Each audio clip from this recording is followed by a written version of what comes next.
नमस्कार। नना वचन रे आज रही अष्टम वेतन कमिशन संपर्क में किसी गुरुत्वपूर्ण खबर। से खबरटी यही जे गत सप्ताह वित्त मंत्रालय बा अर्थ मंत्रालय तरफ जेतेबेले घोषणा करागला जे निकट भविष्य में अष्टम वेतन कमिशन गठन पाई कौनसी प्रस्ताव नहीं। तापरे जो संस्था सब रही जो माने federation of central government employees, federation of state government employees, आउ गोटे अच्छी सबुठ बड़ ऑर्गेनाइजेशन जहाँ हूँ national council of joint consultative machinery जहाँ एनसीजेसीएम कहुँ। तीनोटी जाक बड़ बड़ संगठन केंद्र सरकार, राज्य सरकार एवं मिलित जो कर्मचारी संघ अच्छी से संघ पक्षर तीव्र प्रतिक्रिया प्रकाश करा जाइछि। कारण सेमानंकर कहवा कथा है जे 2013 मसीह सप्तम वेतन कमिशन गठन करा स्थिरीकृत होइतिला एवं तदनुजाई वेतन कमिशन गठित होइतिला। से तार रिपोर्ट से माने देले एवं रिपोर्ट देला परे 2016 मसीहा जनवरी 1 तारिख दिन लागू होइतिला।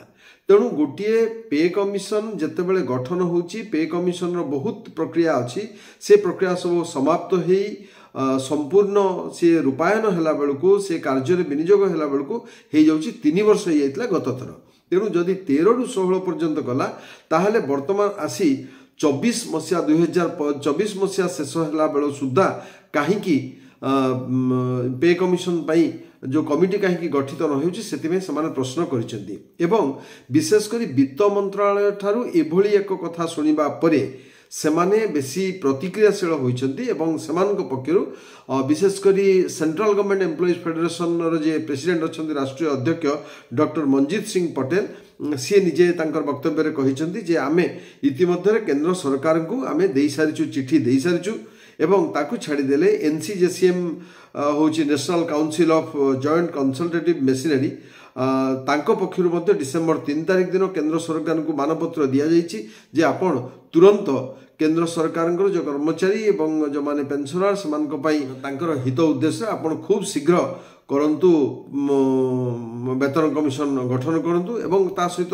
राज्य सरकार कर्मचारी माने मध्य रहिसंती एनसीजीसीएम रे एवं ताकू छाड़ी देले स्टेट गवर्नमेंट एम्प्लॉइज फेडरेशन रो जे नेशनल प्रेसिडेंट अछंती सुभाष लांबा से मध्य कहिसंती जे आमे इति मध्यरे कौन सेंट्रल गवर्नमेंट को यूनियन गवर्नमेंट को आमर निवेदन पत्र देइछु, आमर दरखास्त देइछु जे खूब शीघ्र से जेपरी ए कमिटी गठन करतु। एवं जेहेतु इतिमध्ये एभली एक घोषणा आसिला, ये घोषणा पाइला परे समाने प्रतिक्रियाशील होइकिरी से कानपुर रे डिसेंबर 28 और 29 तारिख दिन तांकर कार्यक्रम रही मिलित बैठक सेठी हबो एनसीजेसीएम रो एवं सेतिरे समाने परवर्ती कार्यानुष्ठान विषय चिंता करिवे। तेणु जदि खूब शीघ्र सरकार अष्टम वेतन कमिशन पाई जदि कमिटी गठन न करती ताहले राज्य सरकार कर्मचारी एवं केंद्र सरकार कर्मचारी पेंशनर को जो एसोसिएशन अच्छी से समस्ते मिसी गोटे अड़ुआ पकईला भली गोटे परिस्थिति सृष्टि करेंगे और आंदोलनात्मक पदक्षेप नेब बोली एक कथा पूरा स्पष्ट हो जाए। कारण तीनोटी जाक बड़ बड़ संस्था जो कोटी कोटी अछंती सदस्य अछंती केंद्र सरकार राज्य सरकार एवं पेंशनर्स मध्य आपण माने निश्चय जानिथिबे कथा जे आम देश में पाखापाखि 48 लाख लोक अच्छा केंद्र सरकार कर्मचारी एवं रिटायर्ड जो एम्प्लॉइज बा पेंशनर्स अच्छा 67 लाख पाखापाखि, राज्य सरकार कर्मचारी अच्छा 50 लाख, एमती समस्त को मिसेले पाखापाखि 2 कोटी रु अधिक लोक अच्छा जो माने आइदर तो स्टेट गवर्नमेंट बा सेंट्रल गवर्नमेंट कर्मचारी बा स्टेट गवर्नमेंट बा केंद्र सरकार पेंशनर्स। तेणु कि इति संख्यक लोकंकर जदि आंदोलन आरंभ हो ताले निश्चित भाव में अड़ुआ पड़ पारती राज्य सरकार माने एवं केंद्र सरकार माने, किंतु राज्य सरकार ऊपर सीधा सड़क प्रभाव पड़ो ना कारण ये वेतन कमिशन गठन कर कार्य होची केंद्र सरकार। तेणु केंद्र सरकार या भीतर जदि तुरंत किसी न करती ताले आग को एक विपद देखा बोली स्पष्ट दिशिलानी। एवं ये आउ गोटे कथा कहुपे जे जो माने ये जो कर्मचारी संघ भितर तो पुणी विभिन्न राजनैतिक दल प्रति आनति थिबा भी व्यक्ति विशेष अच्छा। तेणु सेमानकर कहवा कथा जे जेतेबेले निर्वाचन बैतरणी सरकार पारी ही गले बा दल गोटे पारी ही गला तापरे समाने आउ जो सरकारी कर्मचारी भोट्रे एवं मतरे से सरकार गठन कर से भूली जाइछन्ति एवं सेमाने भावुचंती जे एई वेतन कमिशन गठन प्रक्रिया टाको आउ टिके विलंबित करदेले आउ गोटे इलेक्शन आसजिवो एवं सेई गोटिए काम करिक से इलेक्शन पाखापाखि हेले सेमाने डबल बेनिफिट नहीं पारिबे। वेतन कमिशन को जहाँ दबा कथा ता तो करिबे, लोक मानकु बेनिफिट देबे, किंतु आ संगे तांकर परवर्ती निर्वाचन पई मध्य सेमानक आउ गोटे व्यवस्था हिजिवो बोली सेमाने अनुमान करूछन्ती। तेणु एनसीजेसीएम डिसेम्बर बैठक जहाँ निष्कर्ष बाहर ता उपरे निश्चित भाव में गुरुतर प्रभाव पड़ो और केंद्र सरकार हुए तो बाध्य हो पारती खूब शीघ्र गठन करने। आउ विशेषकर एथर वेतन कमिशन गठित होला परे से माने अन्यान्य बहुत दिगरे मध्य चिंता करेंगे। कारण ये आमर डॉक्टर मंजीत सिंह पटेल जी सेंट्रल गवर्नमेंट एम्प्लॉइज फेडरेशन अध्यक्ष अच्छी से वक्तव्य कहते गत थर लेवल 1 रो बेसिक 18,000 टंका थिला एवं तापर वर्तमान सुधा 53% हो गलानी डीए हो गलानी। तेणु जड़े 18,000 जार सैलरी थिला 2016 रे से पाखापाखि 27,000 रु अधिक तार हवा कथा। एवं गत थर एक कथा सप्तम वेतन कमिशन बेले कहुला जे जदि जो डीएटा बढ़ी बढ़ी बढ़ी बढ़ी जिते 50% रु अधिक हो जाऊँगी जितेबले भी हो जो वर्ष 2 वर्ष पर 5 वर्ष हो 4 वर्ष पर हो बढ़ीगले ताकू मूल दरमा सहित मिसई दि ता द्वारा कौन हम ना जदि भी वेतन कमिशन हबारे और डिक्लेयर हबारे कुछ विलम्ब होची से विलम्बर प्रभाव में लोक प्रभावित हेबे नहीं। तांकर दरमा जो भली भाव में मिलवा कथा से माने से भली भाव में दरमा पाई चलिए। तेणु सेटा गोटे बड़ कथा। तापरे से आउ गोटे कथा उठेइछन्ति जे आमर जो कोविड है कोविड-19 पर दरदाम बहु भाव में बढ़ी। गत जदि आम खाली देखा जे गत 300 टंका थिला जितेबाला 2016 मसीह आम सप्तम वेतन कमिशन है या भितर आसिक 1000 टंका अधिक है। गैस गोटे गैस गोटे टांकी आपण 1000 टंका अधिक पड़ुची। ता छड़ा आपण डाली चाउल परिवा पत्र पोशाक परिच्छद सब जिनस दरदाम वृद्धि होती।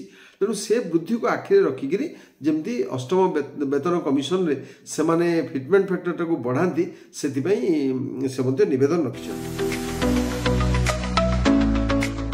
जेतेबेले भी दरमा निर्धारण कथा उठिबो सेतेबेले ह्यूमन डेवलपमेंट इंडेक्स को देखा जिवो।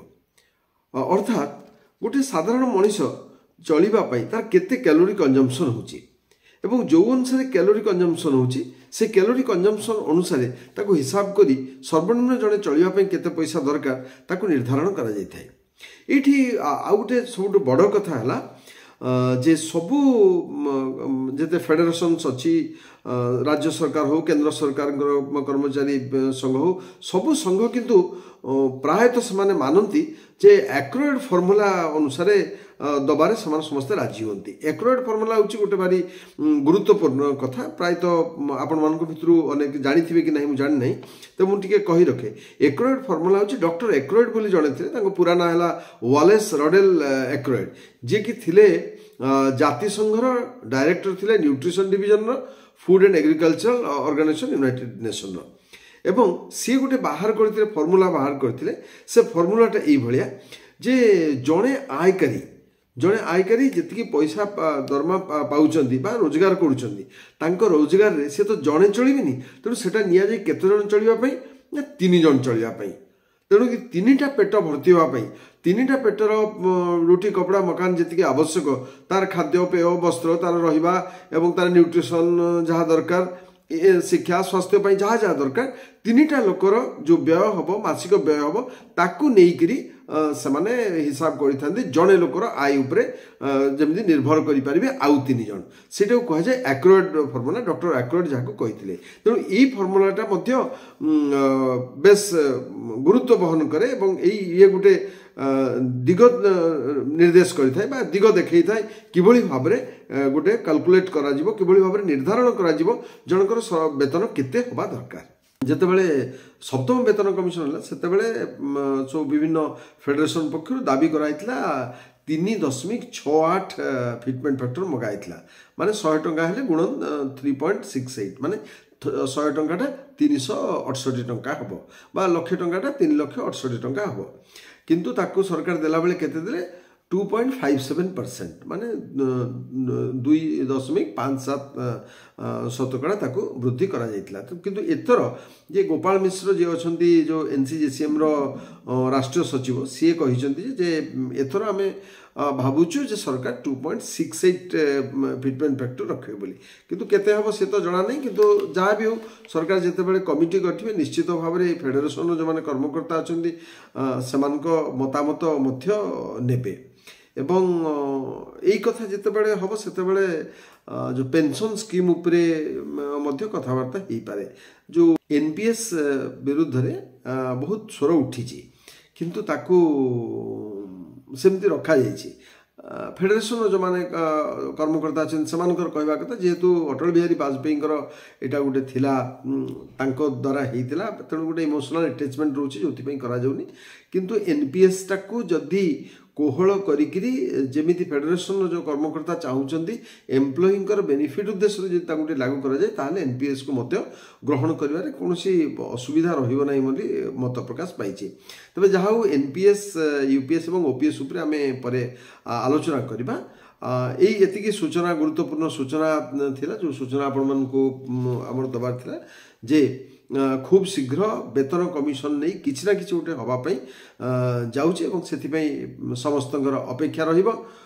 कारण केंद्र सरकार देखिए जे एनसीजेसीएम हो स्टेट गवर्नमेंट एम्प्लॉय फेडरेशन हो सेंट्रल गवर्नमेंट एम्प्लॉय फेडरेशन अच्छे दबदबा केते रोचे से केते प्रभाव पकई पारुचंदी एवं सरकार जमी देखुं एमाने देखिए जे सेमानकर प्रभाव रे केते मात्रा रे सरकार प्रभावित होती। तेणु आगामी समय पाखापाखि मासे 2 मास भितर निश्चित भाव में कौन ना कौन फल आसब एवं केंद्र सरकार निश्चित निष्पत्ति नापी बाध्य होबे बोली आशा करा जाउछि।